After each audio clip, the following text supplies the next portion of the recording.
Espiritismo sem mistério.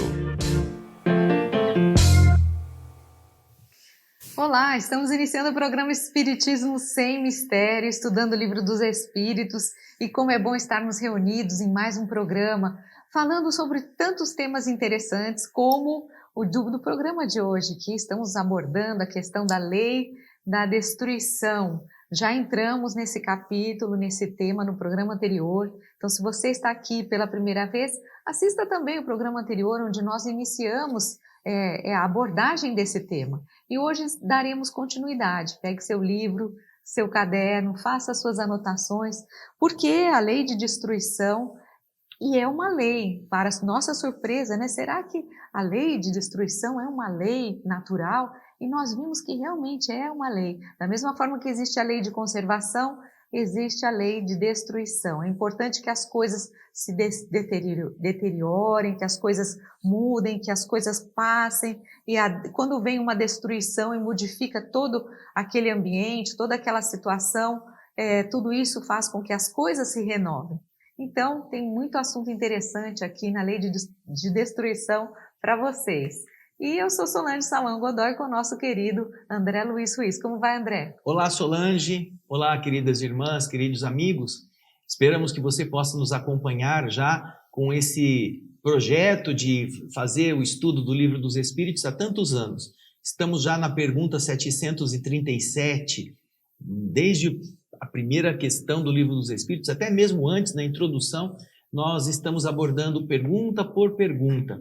E estamos chegando já mais na parte final do Livro dos Espíritos. E como a Solange falou, a lei de destruição é uma lei que faz parte de todo o arsenal divino que produz referências para a renovação das coisas. E especificamente hoje nós estaremos tratando de um tema que gera um impacto muito grande no emocional das pessoas. Porque o subtítulo da pergunta 737, que hoje nós vamos começar, é justamente esse: flagelos destruidores. Flagelos, eventos, ações da natureza, ou da enfermidade, ou de problemas sociais que acabam destruindo muito o estado de harmonia que aparentemente vigia nas localidades. Então, flagelos destruidores é o tema que nós vamos hoje começar. A Solange vai colocar para nós na tela o primeiro slide, que é uma referência a essas destruições variadas, né? Vamos fazer a introdução desse capítulo da lei de destruição, como no programa anterior, com essas imagens. Vamos lá? Aí você já pode ver as diversas intempéries, tormentas, maremotos, terremotos, vulcões, alagamentos, tufões. São tantas coisas que podem acontecer dentro dessa lei de destruição. E já vimos tudo que o nosso planeta passou, desde a erupção de vulcões, desde de um tsunami que aconteceu no Japão, naquela cena impressionante que vocês estão vendo ali, onde o mar começa a invadir a cidade, aos tufões, às queimadas, aos incêndios, e que são tão comuns em determinadas épocas do ano, em algumas regiões no planeta. E assim é uma página que traz para a gente várias situações que são esses flagelos destruidores, como o André acabou de dizer. E só para a gente já ter em mente o que é o flagelo, porque é um nome que nós não estamos muito habituados com esse termo. Flagelo, ele é a causa ou o instrumento de uma grande calamidade. Então, tudo aquilo que causa essa grande calamidade, né, que é instrumento, ou é a causa ou é o instrumento dessa calamidade, isso nós podemos chamar de flagelos. E causa é de grande proporção. Então, flagelos destruidores é o que nós vamos ver agora, nessa primeira pergunta. E muitas pessoas, Solange, costumam dizer assim: o vulcão entrou em erupção, quantas pessoas morreram, que fatalidade, porque Deus deixa que isso aconteça. Ou então, algum outro evento como enchentes, como essas eventualidades ligadas a terremotos que dizimam regiões inteiras. Por que aconteceu? Deus não é bom. Por que... Olha, em 1755, no dia de Todos os Santos, dia 1º de novembro, todos os portugueses estavam nas igrejas comemorando esta data religiosa. Todos os portugueses estavam lá. E o que aconteceu? Neste dia santo, para o calendário católico de Portugal, em 1755, houve um grande terremoto que destruiu quase 90% de todos os prédios de Lisboa. E todas as igrejas, com todas as pessoas dentro. Então você imagina o significado na mente das pessoas que estão rezando em homenagem a todos os santos e sendo atingidas por um terremoto que destruiu, que dizimou, porque em 1755 não havia técnicas de construção seguras, eram as técnicas comuns, aqueles tipos de edificação que não levavam em consideração os movimentos da terra, os movimentos tectônicos. Então, naturalmente, os prédios não tinham estrutura para suportar o abalo sísmico. E muita gente morreu. A história conta a quantidade de mortos em Lisboa, na cidade principal da época. É um flagelo destruidor que leva muitas pessoas, ainda mais quando estão orando, questionarem. E isso foi um objeto de questionamento muito grande, filosoficamente falando, teologicamente falando, na época. Por que que Deus deixou que os portugueses morressem num sismo, num terremoto brutal, de grande proporção, de grande magnitude, justamente quando eles estavam nas igrejas orando? Aí vem a pergunta 737 do Livro dos Espíritos, que é a primeira de hoje, falando dos flagelos destruidores. Vamos ver? Vamos lá. Com que objetivo Deus atinge a humanidade por meio de flagelos destruidores? Qual é o objetivo, não é? O André acabou de falar dessa catástrofe em Portugal. E a gente pode parar para pensar, que é o que Kardec está perguntando, qual é o objetivo de Deus atingir a humanidade através desses flagelos destruidores, dessas situações tão destruidoras, tão intensas assim? É raiva? Deus tem ódio? Deus quer destruir, quer matar, quer fazer as coisas ficarem desse jeito somente porque ele tem a distração de ver os seus filhos correndo de um lado para o outro, fugindo do perigo? Como nós vamos encontrar também, sabe onde? Lá em Herculano, existem cadáveres, ossos, que estão dentro de garagens de barcos na costa, ali no Golfo de Nápoles, de pessoas que fugiam da erupção do vulcão Vesúvio e que se abrigaram nessas covas com o objetivo de sobrevivência.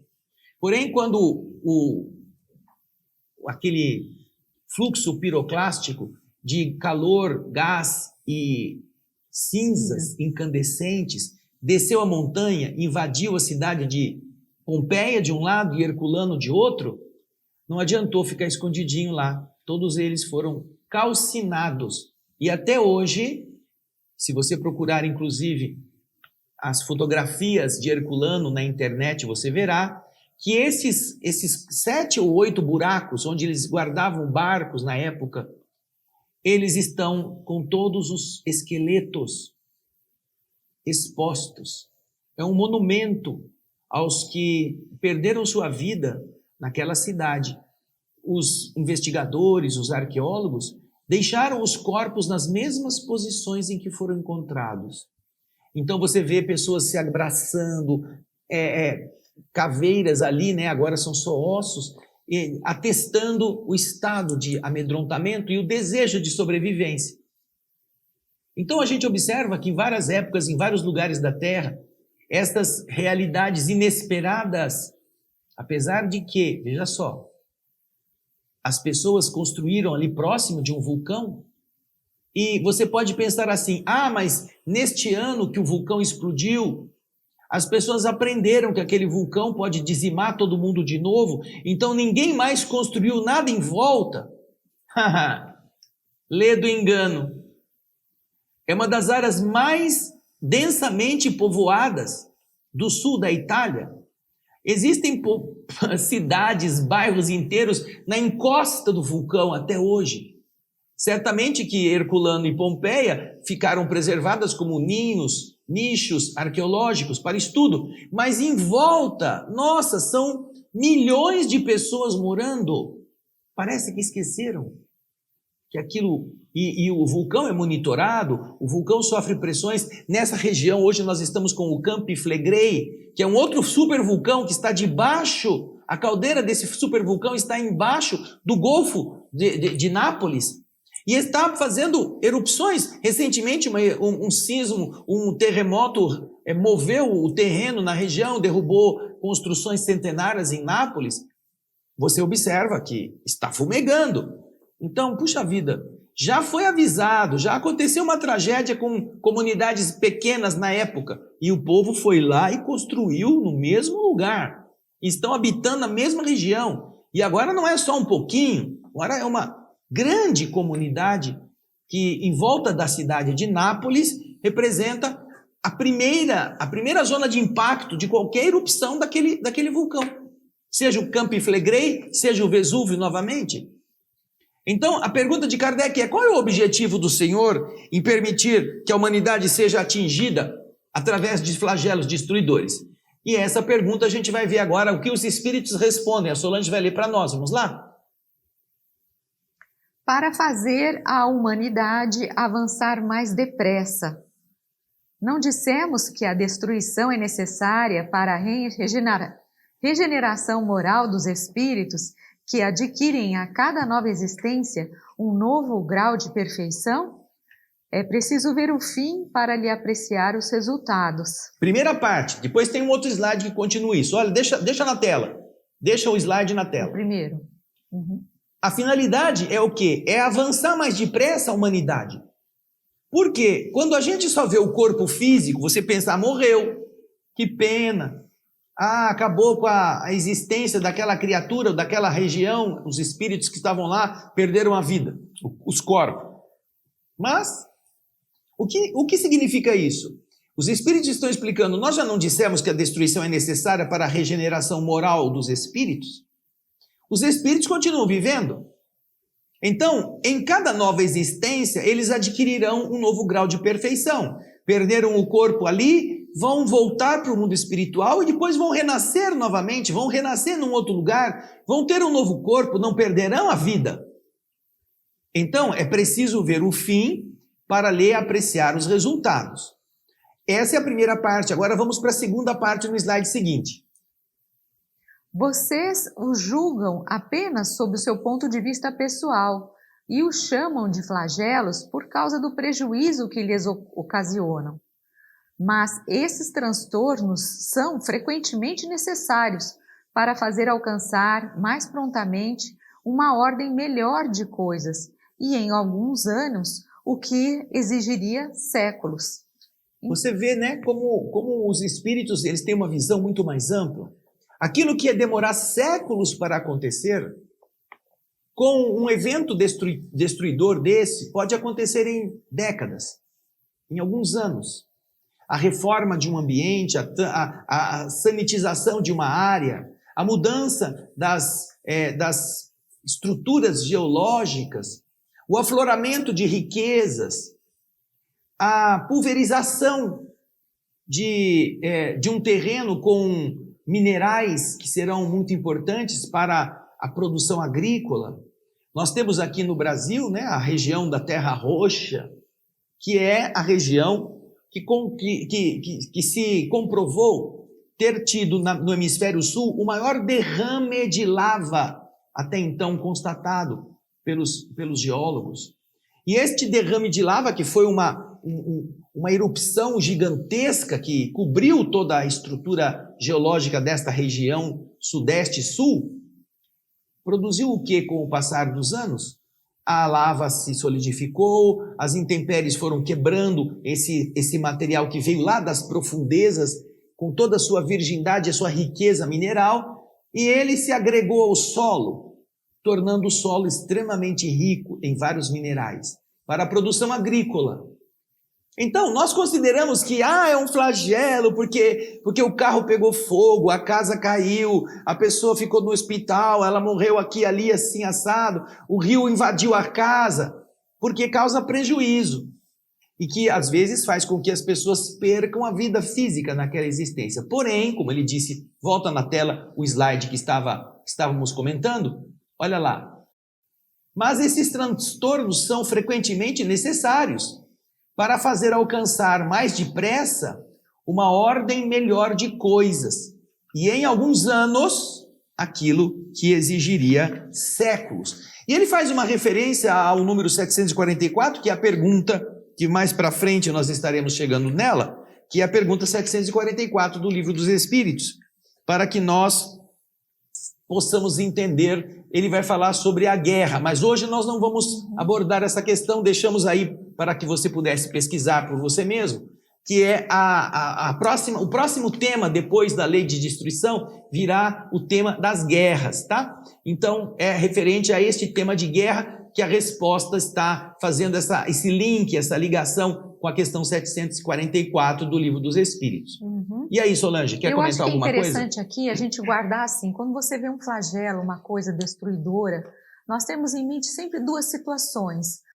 A primeira delas é que a morte não existe, ou seja, quando essas coisas acontecem para despertar o homem, para fazer com que as pessoas pensem nessa questão da passagem, né? Da transitoriedade da vida, né? Efemeridade das nossas vidas. Então, esse é um ponto.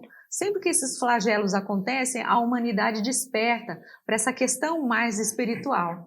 E o outro ponto é que, quando esse flagelo acontece, ele modifica todo um ambiente, toda uma região, ele muda, como disse o André, a geologia, toda aquela situação que as pessoas estavam acostumadas ali a vivenciar. E muitas vezes, depois nós vemos que essas transformações acabam tendo uma finalidade positiva. Ou seja, é você ver mais adiante, mais além do que apenas aquele fato que aconteceu.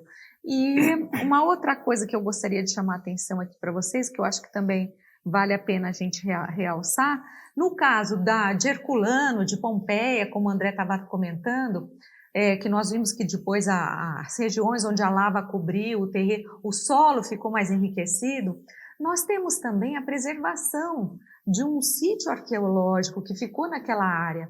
Graças àquilo, os pesquisadores puderam hoje trazer informações sobre a vida das pessoas naquele período. Porque quando veio aquele fluxo piroclástico e invadiu toda a região, e o calor que incinerou os corpos, foi como se montasse em cima das pessoas, como se fossem moldes. E os corpos se deterioraram, mas o molde ficou. Como se você tivesse sido coberto por um molde de gesso, o seu corpo dentro se desfez, mas a casca ficou.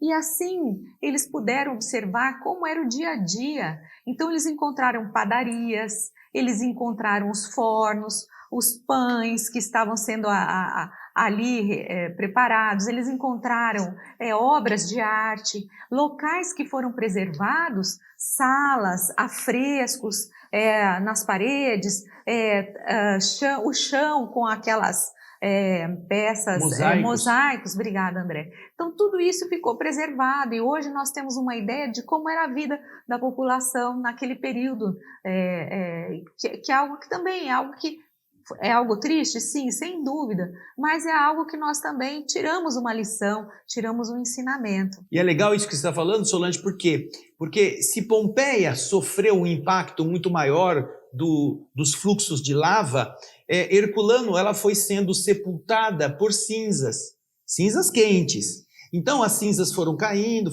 alguns tetos não resistiram, mas outros foram suficientemente fortes e elas foram entrando pelas janelas, foram invadindo como poeira, né, mas muito densa, foi invadindo tudo e deixou tudo soterrado. E esse soterramento, ao mesmo tempo em que tirou a vida das pessoas, preservou todos os lugares. Então existem pães que obviamente viraram pedra, mas estão lá na forma de pães.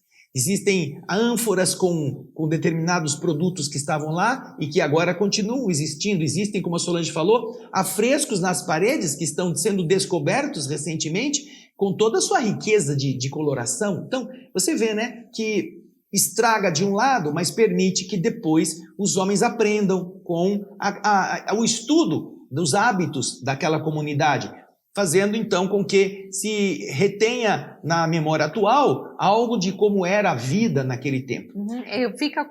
Foi como se selassem naquela época, passassem um produto e selou tudo o que estava acontecendo naquela região. É uma cápsula do tempo que de repente você pode ter acesso a essas informações. Agora, Kardec, depois de receber isso, ele faz uma pergunta muito importante, que é a pergunta que muita gente se faz. E a resposta dos espíritos, ela ainda é mais direta, ela é mais impactante do que a própria pergunta. Na questão 737, nós vamos encontrar essa questão seguinte, a 738. Você vai ver na tela. Vamos lá. Deus não poderia empregar para o aprimoramento da humanidade outros meios, senão os flagelos destruidores? Bom, se os flagelos têm a função de aprimorar a humanidade, como ele disse aqui, para fazê-la avançar mais depressa, e que a regeneração moral dos espíritos passa por um aceleramento, num novo grau de perfeição, que foi o que os espíritos responderam na questão anterior, Kardec vem com o dedo na ferida e pergunta, ora, se isso tem a finalidade de aprimorar a humanidade, será que Deus não pode empregar outros meios que não os flagelos? Deus não é Deus? Deus não pode fazer outras coisas de outras maneiras? Olha que pergunta arguta, pergunta central, ali no alvo da questão. Kardec está, inclusive, questionando como que a justiça de Deus deixa outros instrumentos para usar flagelos destruidores, para acelerar a melhoria da humanidade. Não tem outro jeito? Deus só pode se servir do chicote para fazer o indivíduo andar mais depressa? Olha que pergunta. Agora, olha a resposta dos espíritos. Eu acho que nem Kardec esperava isso. Sim, e Deus emprega esses meios todos os dias, visto que deu a cada um os meios de progredir pelo conhecimento do bem e do mal. É que o homem não aproveita. É preciso castigá-lo em seu orgulho e fazê-lo sentir sua fraqueza. Ora, os espíritos dizem, sim, existem milhões de outros meios e Deus emprega estes meios todos os dias, já que deu a cada um de nós a capacidade de progredir pelo conhecimento do bem e do mal. Ora, bolas, você precisa da doença? Vem para mim aqui. Você precisa da doença para saber que o álcool é ruim para a sua saúde? Quando você nasceu do ventre da sua mãe, quando tinha fome e ela te dava leite no peito, por acaso era batida de coco? Essa batida que vai pinga, saía então leite com álcool do peito da mãe? Não, não saía. E todas as vezes que nós usamos produtos que são agressivos na nossa alimentação, na nossa diversão, o nosso corpo reage. Eu tenho certeza, aqui ó, nessa câmera, eu tenho certeza que o dia que você resolveu fumar o seu primeiro cigarro, você passou mal. Queimou tudo aqui. Você tossiu, você sentiu mal, aquele calor entrando, a reação das mucosas te alertando, não faça isso. A tosse, o pulmão reagindo, é a reação. Você sabe que aquilo não é bom. E isso faz o quê? Faz o alerta. Aí está a sua inteligência, aí está a sua capacidade de discernir o que é bom e o que é mal. Deus nos deu isso sempre. Aí o que faz o homem? Não, eu vou querer ser amigo do meu amigo que é fumante, eu vou fazer. Você vai forçando a cigarro, vai forçando a fumaça, vai queimando tudo, até que você acha normal ingerir fumaça justamente na câmara destinada a absorver o oxigênio e expelir o gás carbônico. Você vai ter saúde com isso? Claro que não. Quando você sabe que uma ação química alcoólica faz você passar muito mal depois, com a reação chamada de ressaca, você fica com dor de cabeça, vômito, não consegue ficar num ambiente claro, o seu organismo está dizendo isso. Isso não é bom, não faça isso, isso vai prejudicar você. Aí o que faz o homem inteligente? Ele arruma uma pílula que se você tomar antes e você tomar depois do porre, da embriaguez, você não sente nada destas coisas. Ou seja, essa pílula que a inteligência humana desenvolveu não é para ela preservar o seu organismo, é para ela liberar você para poder fazer sempre aquilo sem sofrer os danos. Sem sofrer aquilo que é nocivo, que estaria te alertando. Ora, Deus usa todos os meios para que a gente desperte. Mas quem diz que o homem quer isto? Quem diz que as pessoas estão dispostas a trocarem o prazer, a aventura, pelo equilíbrio? Então, é preciso deixar que o homem seja entregue, seja surpreendido pela sua própria ousadia, pela sua própria incúria, seja através de acidentes, seja através de doenças, seja através de surpresas. Eu acabei de dizer um pouco antes, não há surpresa nenhuma de que aquele vulcão ainda está ativo, o Vesúvio. Não há surpresa nenhuma que debaixo do Golfo de Nápoles existe um outro vulcão ainda maior do que o Vesúvio. E desde quando a primeira erupção, que foi testemunhada por Plínio, por isso ela é chamada de erupção pliniana, Plínio estava numa região próxima e quando o vulcão começou a explodir, eles entraram num barco e Plínio, um dos pesquisadores, se não me engano era Plínio Jovem, há o Plínio Velho e há o Plínio Jovem, do barco distante, ele descreve toda a erupção e é um documento visível, até hoje você consulta um testemunho de que alguém presenciou e descreveu como foi o avanço da erupção. Por isso é chamada essa primeira de erupção pliniana. E todas as que se assemelham a esse padrão recebem essa qualificação dentro dos estudiosos da vulcanologia. Então, nós temos já desde então, desde a data em que aconteceu, um documento que atesta isso. E quem vai dizer que não sabia?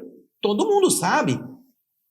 Então, o que fez o povo? Fugiu dali? Não. Começou a construir de novo em cima. E se você pegar hoje o Google Earth, ou qualquer um dos programas de satélite que possa chegar a você, a região do Vesúvio, do Golfo de Nápoles, você vai ficar besta de ver quanta gente está morando ali. Então, se o homem é arrogante ao ponto de se aproximar do vulcão como se nada fosse lhe acontecer, às vezes, quando tiver que acontecer, ele vai sofrer. E a culpa não é de Deus, não é do vulcão, é do indivíduo que foi morar ali onde não devia, não é mesmo? E aí, Solange? É interessante isso, porque as pessoas se esquecem. O tempo passa, gerações vêm e acabam se esquecendo daquela tragédia e, no fim, a vida se renova no mesmo local. Mas é exatamente isso. Deus dá a oportunidade a todos nós diariamente de conhecermos o bem e o mal, de nos aprimorarmos e muitas vezes nós não ligamos para isso. Nós vamos levando as nossas vidas, né, daquele jeito, muito ligados à matéria e vidas muitas vezes voltadas ao egoísmo, toda aquela questão que nós já sabemos e chega um momento que Deus faz o quê? Que permite que determinados flagelos aconteçam para que as pessoas despertem. Para aquelas pessoas que talvez fossem levar séculos levando esse tipo de vida, de repente quando tem um baque desse, a pessoa se desperta para algo além. No mundo espiritual, né? Porque vai morrer, o corpo vai morrer e aqui, aqueles né? que viverem, que sobreviverem, com certeza vão parar para pensar na efemeridade da vida, das coisas que estão ao seu redor, né? Levando aquela vidinha tão pacata todos os dias, de repente pode dar aquela sacudida na sua vida e o seu mundo vira de cabeça para baixo. A ilha de Santorini sofreu um dos vulcões mais violentos em erupção explosiva. Era uma ilha vulcânica, ela explodiu e virou o quê? Virou apenas uma cratera cheia de água do mar Mediterrâneo e o povo em volta ficaram só com aquela casca. Uhum. E agora fizeram o que ali? Todo mundo se afastou da ilha? Não. Está tudo construindo um monte. E está lá uma cidade, Santorini, é uma das cidades lindíssimas, toda branquinha, na orla, né, do vulcão extinto, enquanto que tem um outro vulcão entrando ali de baixo, entrando Já em erupção, funcionando, com o terremoto. Recentemente, as empresas de turismo suspenderam as aventuras turísticas para aquela região, porque começou a entrar em erupção. O vulcão que estava lá agora no meio, porque ele está subindo de novo, né? Krakatoa, a mesma coisa. O vulcão de Krakatoa lá na Indonésia, lá na Ásia, explodiu vertiginosamente. Foi uma das maiores explosões que se constatou na Terra. O barulho da explosão rodou a Terra mais de 10 vezes. Mudou o cenário da cor do pôr do sol e do céu no mundo inteiro. E aí o que aconteceu? O povo parou de morar lá? Não. Agora tem o filho do Krakatoa, que também está crescendo. O Krakatoinha. Anak Krakatau, uma coisa assim. Catatal.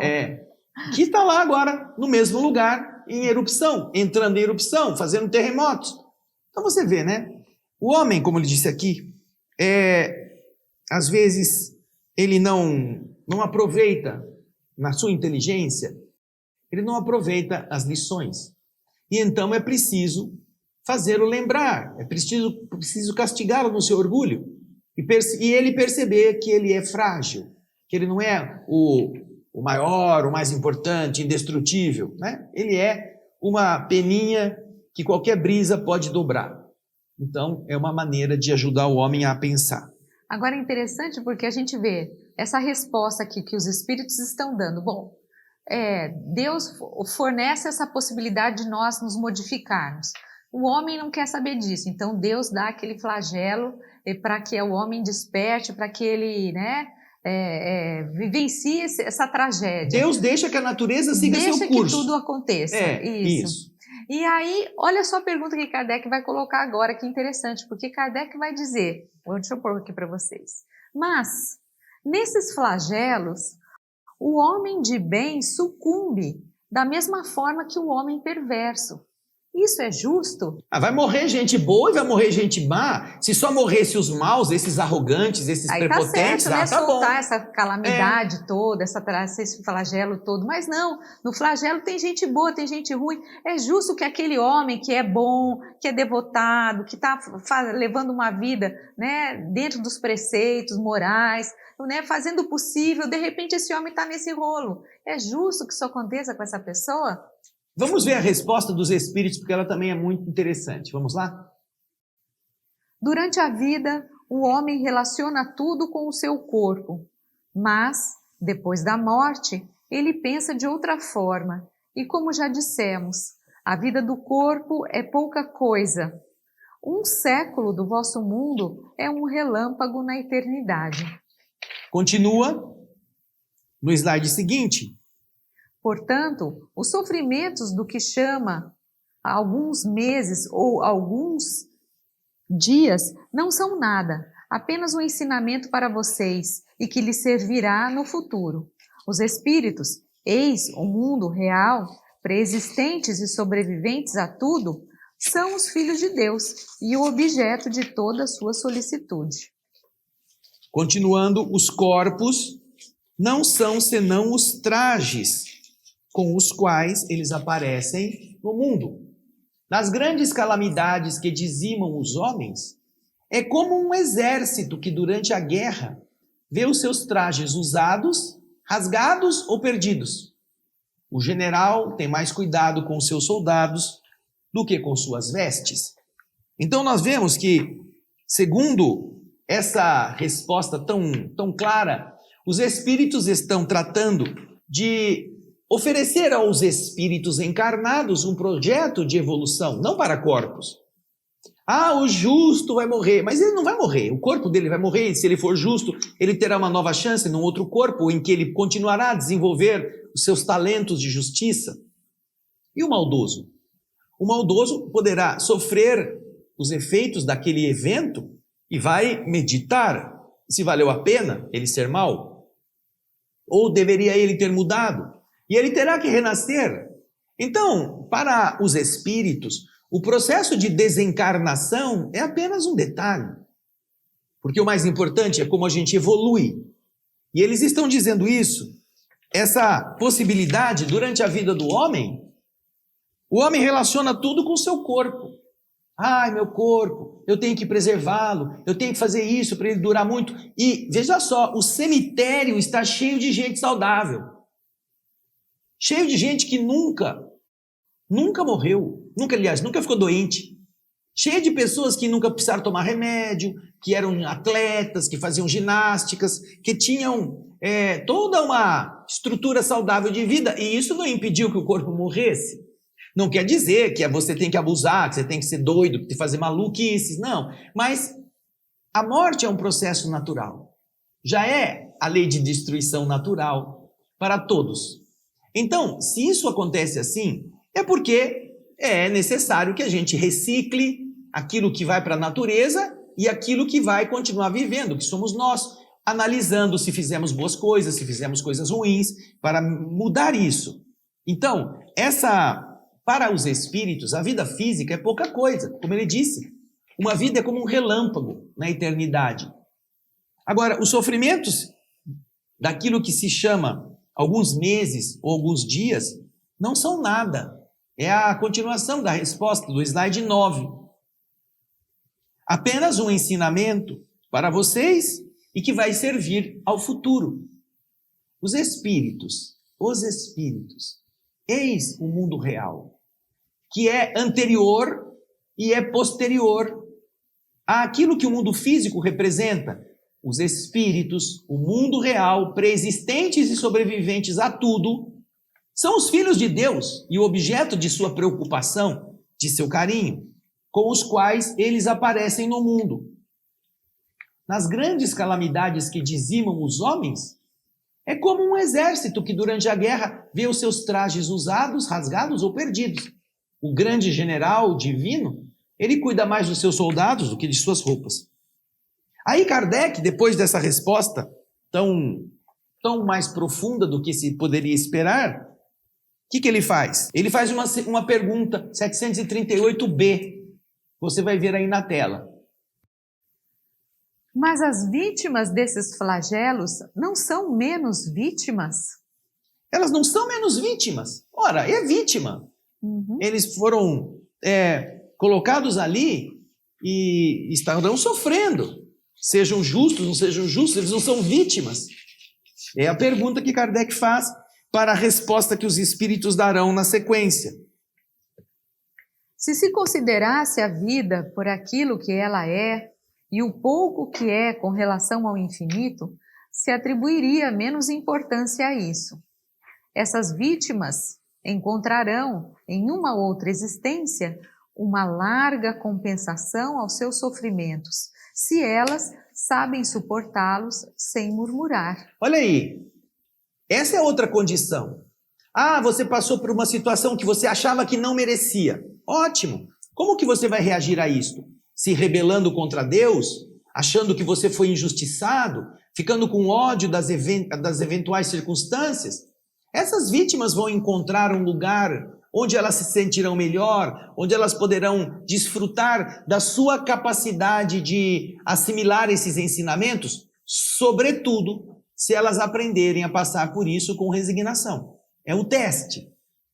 Se elas se revoltam, isso é fruto da sua situação de rebeldia, de atraso, de incompreensão. Então elas não poderão fazer aquilo que faria uma outra alma que aprendeu e disse: Senhor, se é isso que eu precisava passar, eu aceito. Você deve ter os motivos para me fazer passar por isso. Mas se o indivíduo é rebelde, se o indivíduo demonstra que ele é insatisfeito, que ele vai pedir contas a Deus do porquê Deus fez isso com ele, ele ainda não entendeu a sua efemeridade, a sua simplicidade, a sua condição de apenas um graveto no meio da floresta. E isso demonstra arrogância. Então ele precisará sofrer mais tempo, precisará amadurecer mais nesse sofrimento, coisa que vai ser muito amargo para ele. Daí então nós vamos agora para um comentário de Kardec com o qual nós terminaremos este trecho no programa de hoje. Kardec, no slide 13 e no slide 14, faz esta seguinte abordagem. Quer chegue à morte por um flagelo ou por uma causa ordinária, não se pode escapar a ela quando soa a hora de partida. A única diferença é que com isso, no primeiro caso, parte o maior número de uma vez. Se pudéssemos nos elevar pelo pensamento de maneira a dominar a humanidade e a abrangê-la inteiramente, esses flagelos tão terríveis não nos pareceriam mais que tempestades passageiras no destino do mundo. É isso aí. Ou seja, nós vamos morrer de qualquer jeito. O corpo vai morrer, fisicamente falando. Nós não, nosso espírito continua vivendo. Mas o corpo vai morrer de qualquer jeito. Seja morrendo individualmente, seja morrendo coletivamente. Então, isso não altera o fenômeno da morte. Agora, essa situação é que nos deve fazer pensar que esse flagelo tão terrível, que pode impressionar as pessoas, na verdade, é apenas um pequeno detalhe na longa história de evolução da Terra. É um momento. E se cada um está tendo a chance de voltar para o outro lado e continuar vivendo, não é melhor que nós aprendamos a ser resignados e aceitarmos esses destinos sem nos deixar revoltar, amargurar, odiar, como se nós fôssemos os deuses que não merecêssemos aquele destino mais áspero? Não é melhor que a gente aprenda a realmente ver a nossa transitoriedade e então nos apegarmos às forças superiores que nos deixaram passar por aquilo? Isso é um teste para nós. Isso é uma situação complicada.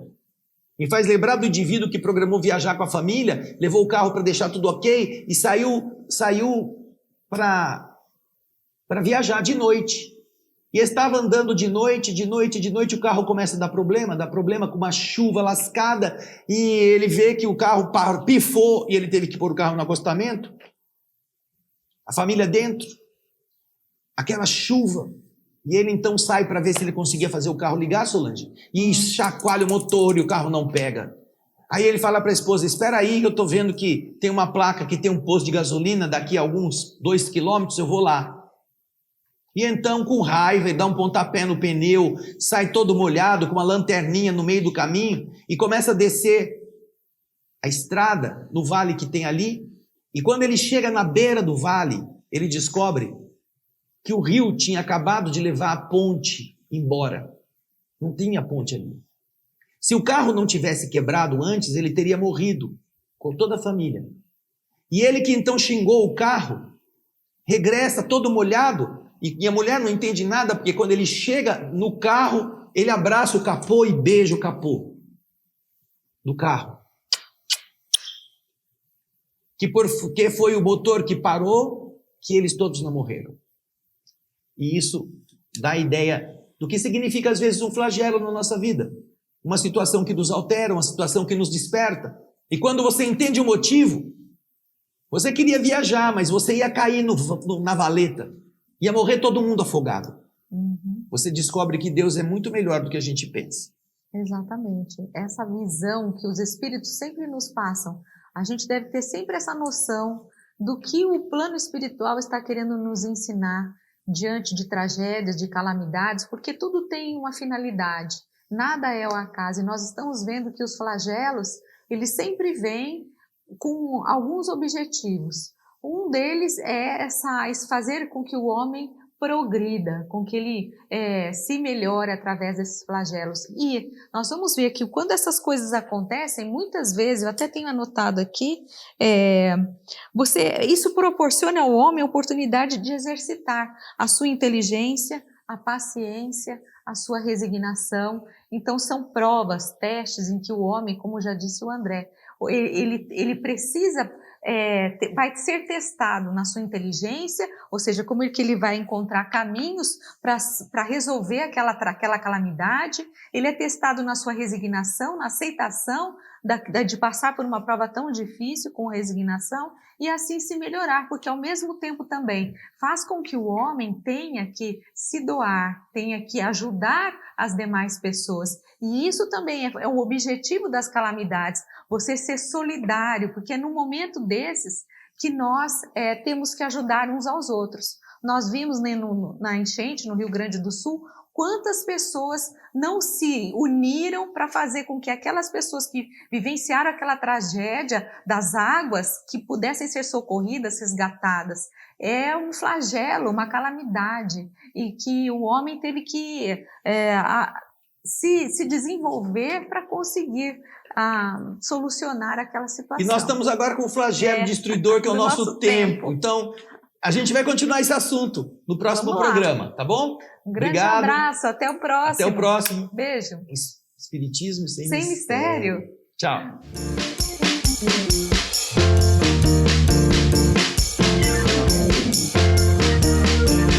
Termina aqui. Espiritismo sem mistério.